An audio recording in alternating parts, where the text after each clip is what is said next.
চলো তোমাদের সাথে শেয়ার করি আজকে একটা ইউনিক রেসিপি। এটা কিন্তু সম্পূর্ণ নিরামিষ, অনেক পুরনো একটি রেসিপি।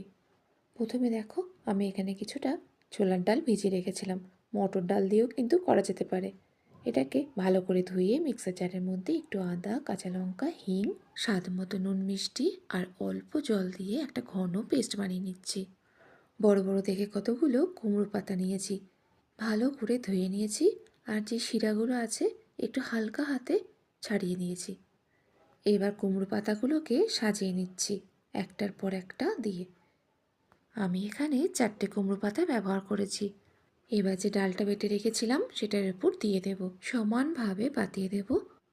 ডালটা কিন্তু একটু ঘন করে বাটতে হবে, পাতলা হলে কিন্তু বেরিয়ে যাওয়ার সম্ভাবনা থাকবে।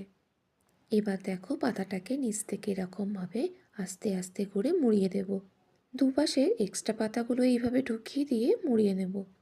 পুরোটা মোড়ানো হয়ে গেলে একটা সুতোর সাহায্যে পেঁচিয়ে দেব, যাতে খুলে না যায়। এবার এটাকে ভাপিয়ে নেব। কড়াইতে জল দিয়ে একটা স্ট্যান্ড বসিয়েছি, আর তারপর দিয়ে দিয়েছি একটা থালার উপরে ডালটা। ঢাকনা দিয়ে ঢাকনার মুখটা কিন্তু বন্ধ করে দিয়েছি একটা কাগজ দিয়ে। এবার এটাকে মিডিয়াম ফ্লেমে ভাপিয়ে নিয়েছি, আর তাতে সময় লেগেছে প্রায় 20 থেকে 25 মিনিট মতো। মাঝে কিন্তু একবার ঢাকনাটা সরিয়ে লাউ পাতাটা উল্টে দিয়েছিলাম। ওভেন থেকে নামিয়ে কড়াই ধরে সেভাবেই রেখে দিয়েছিলাম ঠান্ডা হওয়া অবধি। ঠান্ডা হলে সুতোটাকে কেটে নিয়ে ছুরির সাহায্যে পিস করে নিয়েছিলাম। কড়াইতে তেল গরম করে এবার এগুলোকে ভেজে নেব। সর্ষের তেলে পুরো রান্নাটা করছি, তোমরা চাইলে রিফাইন তেলেও করতে পারো। উল্টিয়ে পাল্টে ভালোভাবে ভেজে নেব। দেখো কত সুন্দর লাগছে দেখতে।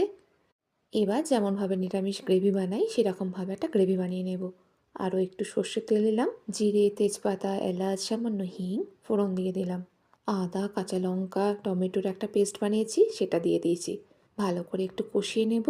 দিয়ে দেব একটা গুঁড়ো মশলার পেস্ট, যেটার মধ্যে রয়েছে 1 চামচ জিরে, ধনের গুঁড়ো, হাফ চামচ কাশ্মীরি লঙ্কার গুঁড়ো আর পরিমাণ মতো হলুদ। গুঁড়ো মশলাগুলো একটু জলে ভিজিয়ে রান্না করলে রান্নার স্বাদটা কিন্তু অনেক বেড়ে যায়। স্বাদ মতো নুন, মিষ্টি আর লম্বা লম্বা করে কেটে রাখা আলু, যেটা আমি আগে একটু সেদ্ধ করে রেখেছি, সেটা দিয়ে দিলাম। ভালো করে কষিয়ে নেব। রান্নাটা কিন্তু তোমরা আলু ছাড়াও করতে পারো। এবার দিয়ে দেবো ঈষৎ উষ্ণ গরম জল। ভালোভাবে ফুটে গেলে দিয়ে দেবো ধোকাগুলো আর একটু পুরো গরম মশলা। রান্নাটা কিন্তু একদম রেডি। দেখো কেমন সুন্দর হয়েছে। এটা না অনেকেই মাছ ভেবে ভুল করে, খেতেও কিন্তু খুব সুন্দর হয়। অনেকটা ধোকার মতো হলেও একটু হলেও ভিন্ন। নিরামিষ দিনে বাড়িতে কেউ এলে অবশ্যই ট্রাই করে দেখো, অনেক প্রশংসা পাবে, এটুকু বলতে পারি।